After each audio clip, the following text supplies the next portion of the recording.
this one a little different, man. I pressed record, and I already was like this, you feel me? So we're gonna go ahead and start this one like this. And a little stumper right there, you feel me? But today we're gonna react to teen girl kills boyfriend doing horseplay. Okay, we horseplaying and we actually kill somebody. Let's go ahead and get this one. This one seems like a good one. You feel me? Like always, love all. I didn't need him to wake up. I don't know when they're working on it, okay? Just relax. A teenage girl waiting for her boyfriend to wake up, but Chemo Lawler never opened his eyes. Now his girlfriend is paying the price for what she did. She was wrong. If she never pulled out that knife, my son would be here and we wouldn't be sitting facing each other today, Your Honor. I'm Anjanette Levy, and this is Crime Fix. Okay, off rip, why are we playing with knives? Come on now. We're not horseplaying with no knives. That's not funny. That ain't fun.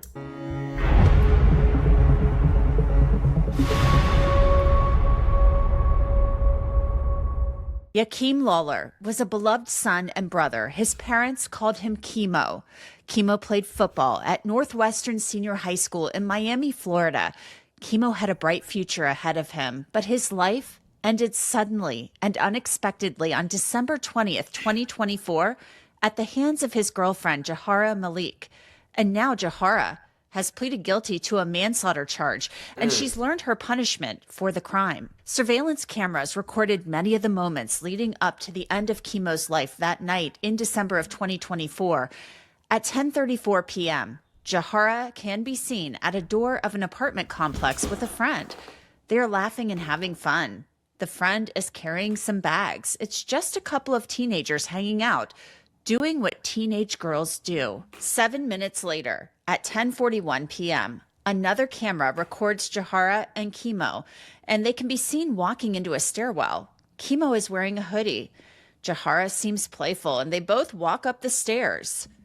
Then 16 minutes later, at 10:57, Chemo comes into frame, and Jahara runs toward him. Her purse drops to the ground, and she runs towards Chemo. About 2 minutes pass, and Jahara comes back into frame, her cell phone in her hands. She dials 911, and police arrive on scene about 6 or 7 minutes later. A detective testified about the videos. So who's the person in the hoodie? The victim. And who's the person in the tank top? The defendant. All right. So, at any point as you watched this particular footage, was there anything about this footage that led you to believe that the defendant was at any point afraid of the victim? No, ma'am. Did she appear to be in any type of distress? No, ma'am. And in fact, she at some point is like smiling and joking with him. Yes, ma'am. A surveillance camera recorded part of what happened between Jahara and Chemo right before he was stabbed. Take a listen.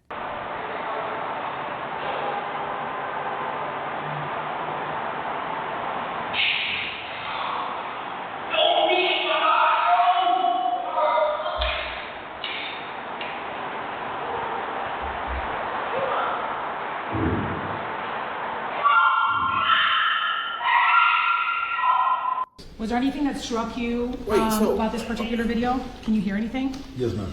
And what was it that you could hear? You could hear the victim saying at some point, Jahara don't. Jahara don't. Yeah.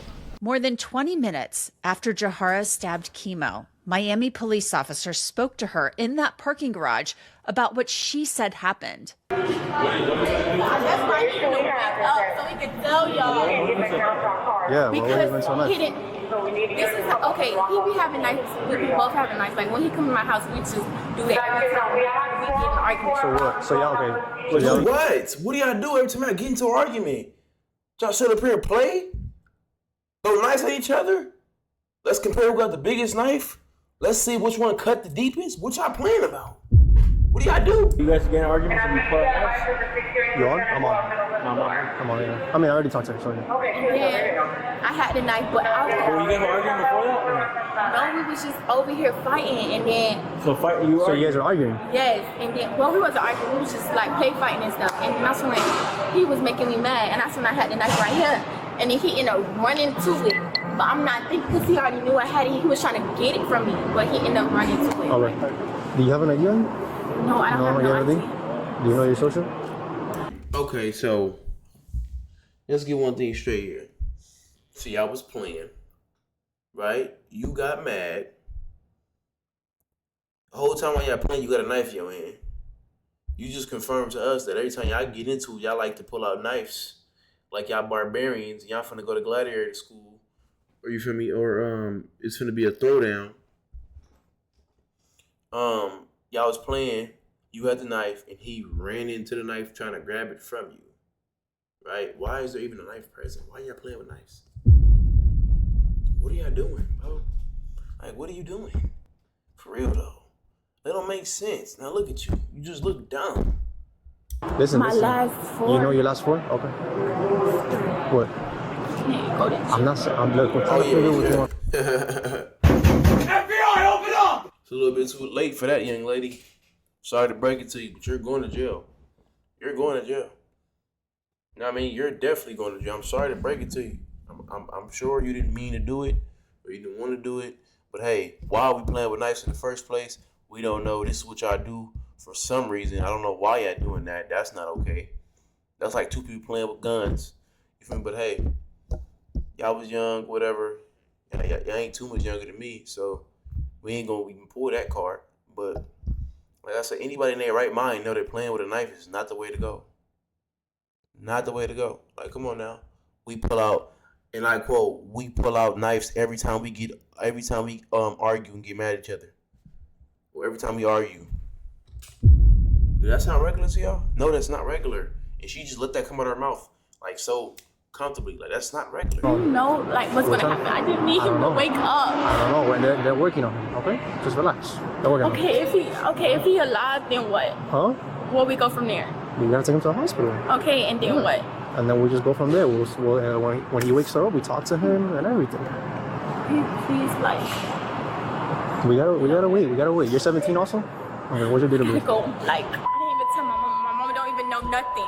At Jahara's sentencing, the prosecutor seemed to question that story based on questions she posed to the lead detective. Did you have an opportunity to review the medical examiner's report? I did. What did you learn in particular about the wound? The medical examiner described the wound to be 12 to 6, which means that's the angle that they use to describe the positioning. The 12 o'clock was the blunt part of it, meaning that the part with that's not sharp. The 6 o'clock was the sharp one, so it was straight in the chest, a little bit to the left, and it was 10.1 centimeters in depth, which translates to 3.976 of the whole blade. Do you know how long the blade of itself was? 4 inches. 4 inches. Okay. So so the wound was essentially 4 inches almost in depth. Objection. Let the witnesses testify. Can you describe everything that the knife went through and how deep it went into the victim's chest? Yes, ma'am. As you can see in the video before, the victim had a hoodie, and obviously went through the hoodie, the shirt, and according to the medical examiners, the soft tissue, and it went into the third rib on the left side, approximately 1 inch in depth, and hit the heart. Wow. Wow. Wow. All because y'all wanted to play.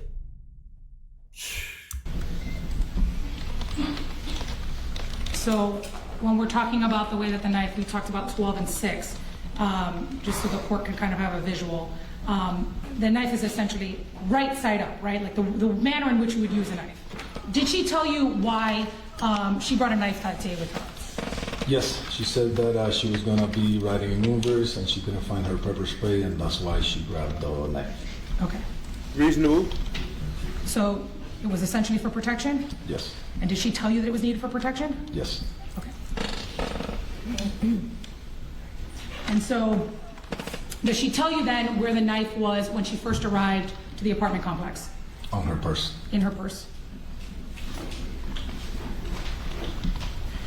Does she tell you why she pulls out the knife? Separate from the statement that she gave in the camera, to us, she said that she was going to call her friend Tate, and the phone was inside the purse together with the knife, and she grabbed both at the same time. So did she demonstrate for you how she said she was holding the knife? She did. And how was she? Can you show for the court? Basically, she ended up with a knife like this. Okay, so that's what she tells you she ends up. And does she tell you how high she ended up holding up the knife? Just like this. Like this. Okay, so I'm gonna ask if you could just do me a favor. Could you please stand up? It's okay with the judge. So she Who's demonstrated for you recording how this, she was bro? holding the knife. How high up was she holding it? She was just like this. Right here. Okay. And I'm gonna take this from you and ask that you stay there because we're gonna reenact it a bit. Where exactly is the stab wound of the victim? Excuse me. Right here. It's up higher in his chest. Yeah, that don't make sense. Towards the left. The victim is how tall? Do you recall? 5'10". 5'10". Okay, and the defendant was how tall? 5'6", 5'7". Okay, so they're about 3 inches apart. How tall are you? 6'2". Okay, I'm 5'6". I'm probably wearing 2 inches of heels, so that makes us maybe proportionate to them. So she says she's, correct me if I'm doing this right, Like that, yes. she's holding it just like this. And does she tell you she's doing this? Or does she tell you she has it here? Here. Okay, and then what does she tell you happens to the victim while she's holding the knife?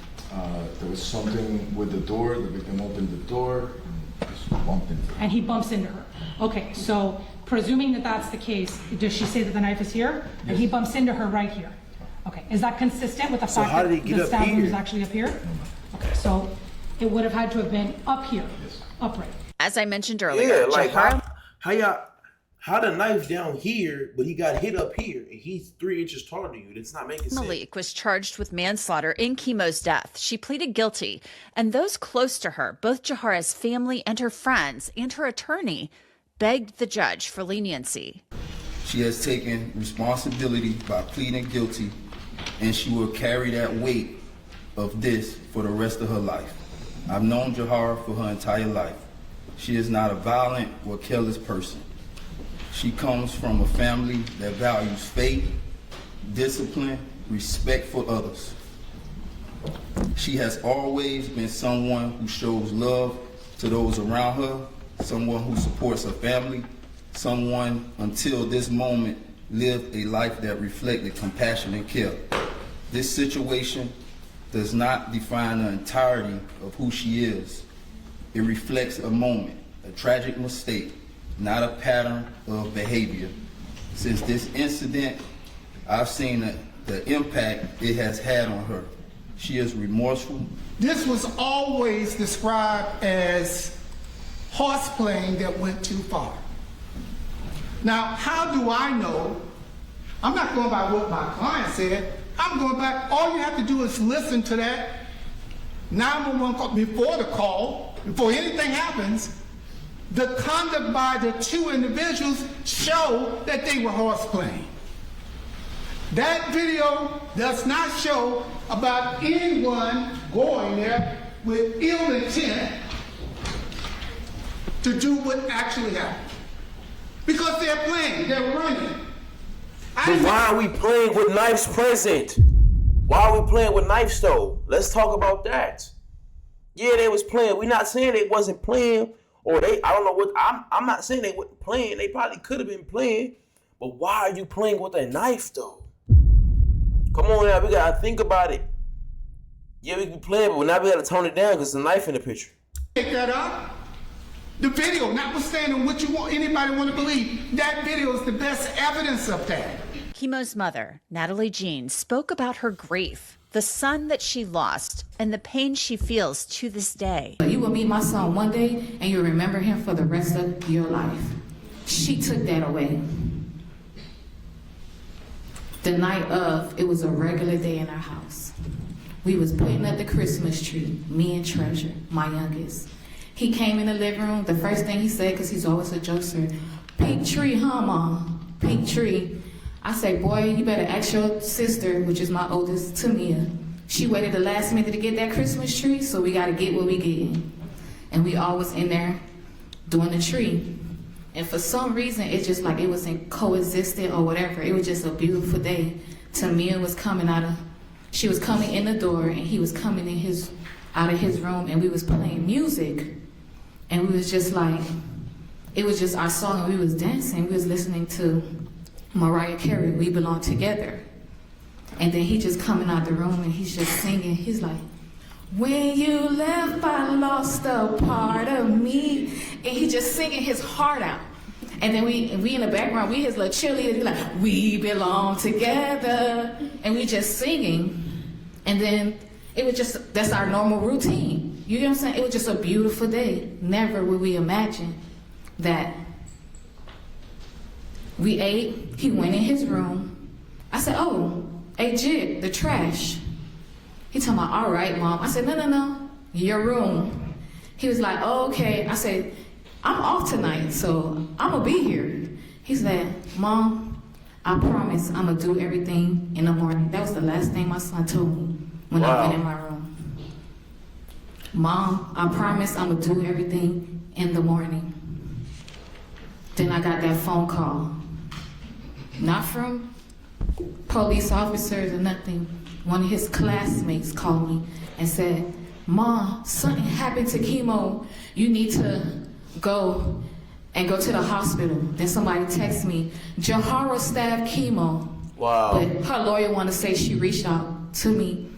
When she want to talk to me about other stuff and communicate, she know my number, but she didn't know it that night. Well, her mind was a fog that night. But when we talk on a regular, she knows my number.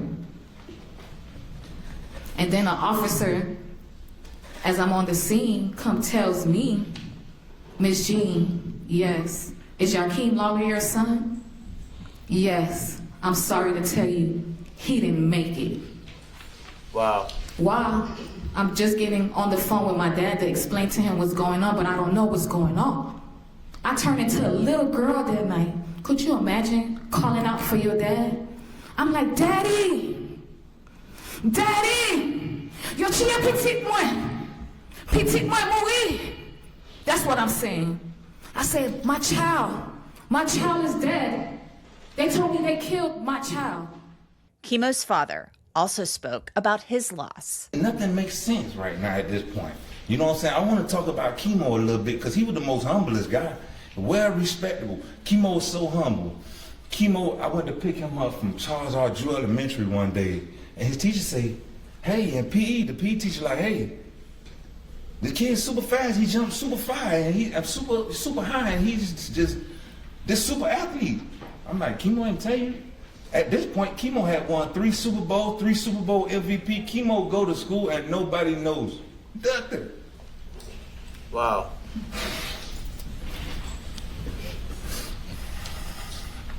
That's crazy, man. He was 10 years old at that point. All right? Chemo do not brag on himself. He brag on his daddy. All right? His daddy the best barber. All right? He wouldn't let nobody else cut his hair. All right? Nobody can beat his daddy in basketball if you listen to him. All right? And nobody's better with the bookie if you look at him in basketball if you listen to him. All right? And nobody's better with the bookie if you listen to Chemo. Chemo praises his dad. His dad was his hero. You know, I defend Chemo. I rescue him. I save him. And then Jahara Malik addressed the court. Your Honor, I've been thinking about what to say for a long time. And the truth is, there are no perfect words for something like this. When everyone read a speech before they get sentenced, they ask for mercy. But I'm here to accept my consequences for what I have done. The night that everything happened, not one thought in my mind was to leave or run. I didn't want this to happen. I was thinking about saving someone else's life instead of myself. That's why it was a quick reaction for me to wrap his shirt around my hand, apply pressure to his wound, and stop the bleeding while communicating with 911 to assist me. I wanted him to live. I understand that trying to help does not undo the harm. I stayed because at the end of the day, I was at fault. I would rather live knowing I tried to help than live knowing I left him there when I could have possibly saved his life. I was reckless. That knife should have never been out, and because of that, a life was lost. I was wrong for what I did, and every day I sit and think about the damage I caused. The family wants me in prison, but I'm in my own prison for the rest of my life. I understand that I have to be very mindful when it comes down to this, to making decisions and being more I can't see. Being more aware on choices that have consequences behind them. This situation forced me to sit with myself in a way I never had to before. I had to grow up fast. I had to reflect. I had to reflect on who I am and who I want to be. I know I can't change the past, but I can change how I am moving forward and become a better person than I was before. To his family, I know an apology cannot do anything for you all, but after that night, I tried numerous times to reach out. I wanted to call Miss Nat and his dad so bad just to tell y'all how sorry I am and beg for your forgiveness, but I couldn't legally. I love y'all son so much, and I never wanted this to happen to him. This was my best friend, my love, and someone I could vent to about any and everything. He was a good person. And this is just a crazy situation, man. Like, this is a sad day for everybody. Sad day for the parents, sad day for the siblings, sad day for her. It's just crazy, and it's just like, I don't feel like she was trying to do that. I don't. I genuinely believe that they was playing. You feel me? Because like I say, I didn't seen it. I didn't lived it. You feel me? I understand it. I genuinely feel like she was playing. Like, she's not lying about that. They were definitely playing, and she did not mean for this to happen. I can see that. It's kind of hard for a parent of the victim, you feel me, to feel like that. Even if they may feel like that, they're not going to agree with you. Because, like I say, at the end of the day, what's going to outweigh everything is the simple fact that why was y'all playing with a knife in the first place? That's going to outweigh the whole thing. Why do y'all pull knives out on each other when y'all get in these arguments and this is regular? Why are we making stuff like that regular? We got to take accountability for stuff like that because none of that stuff is normal. That's not. We should not be normally doing these things. I just feel like if y'all was playing, go ahead and retract the knife, put it back up where you had it, and y'all can continue back playing. Hit him with the phone or something. Smack his head, whatever, play. Y'all play what y'all do, but put the knife up. Let's not continue to play with the knife. You know what I mean? Alright. Let's not do that. Like I said, a lot was going on in that moment. She ain't think that was gonna happen. He ain't think that was gonna happen. But I just definitely feel like this whole situation definitely could have been prevented. It was avoidable, but man. Definitely should have been here. Now, during this hearing, it came out that Jahara had given inconsistent accounts of what happened that night, and detectives said they had learned that she had also shown aggression toward Chemo in the past. We would have been getting ready for prom and graduation right now. This is a sad situation. I miss him every day. I know there are memories, birthdays, holidays, things that will never feel the same without him.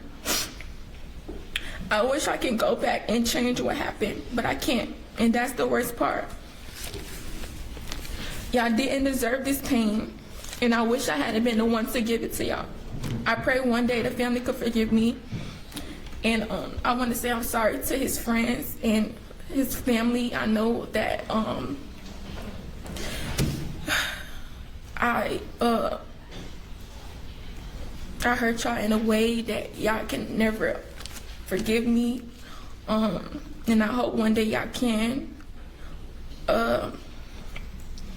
When my mom that night after the detectives, I talked to them and they told me he was in surgery, and I knew something was wrong. I went to the room and my mom and my dad was there, and my mom was crying, and I'm like, why y'all crying? He's good, he's in surgery. My mom said the boy died. Wow, and my man. life stopped after that. Wow. My heart was broken. All I could think about is him being gone. I just pray that we all heal from this, and I pray for closure. This is crazy, man. And this is a sad situation from both ends. My family hurting too. What I say, this is a very sad situation for everybody, man. You feel me? A sadder situation for the victim's family, but it's a sad situation overall, man. We know y'all hurting. We hurting with y'all, and we not against y'all. We all in this together. Like we fighting for me, but we're on y'all side. We're not against y'all. Yeah, and that's easier said than done, because one thing they can do that they can't do is her family can easily go about their life. Yeah, their daughter in jail or whatever, but listen, their family can easily go about their life. They can forget about this 2-3 days, 2-3 weeks, 2-3 months. That mother, she's never gonna forget this. She ain't gonna forget it. She's gonna learn to live with it. Hear me when I say that. Actually, hear me when I say that. So it's easier said. What she's saying is easier said than actually done. I gotta say, all your peoples can be rethinking it, going over it, and this and that. But 2-3 weeks from now, they'll forget it. A couple months from now, they can forget it. It's possible. Only reason why they may be still thinking about it is because you're sitting in jail. And that's the reason why you're in jail. You feel me? But when it comes to his parents, his family, they ain't gonna never forget this moment. Never. It ain't gonna be easy for them as it may be easy for y'all. You feel me?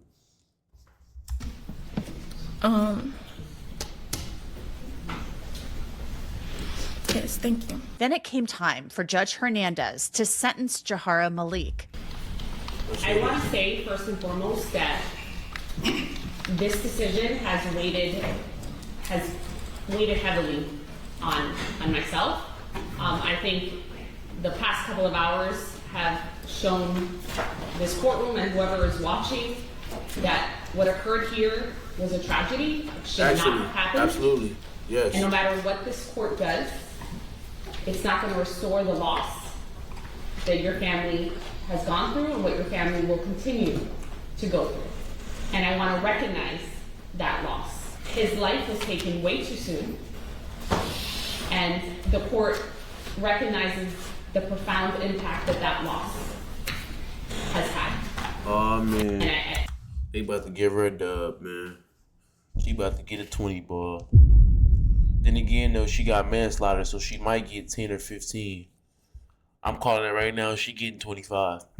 The least she's getting is 15. She's not getting under that. I'm calling it out right now. I want to make sure I emphasize that. The court also recognizes that Ms. Malik, you are young. You are a young woman, but youth does not excuse what occurred that day. The law takes it into account and recognizes that it is your youth that affects your decision making and it affected your judgment. But your youth does not excuse the foreseeable consequences and of the choices that you made. The defense has moved for downward departure based on the offense was committed in an unsophisticated manner and it was an isolated incident for which the defendant has shown remorse.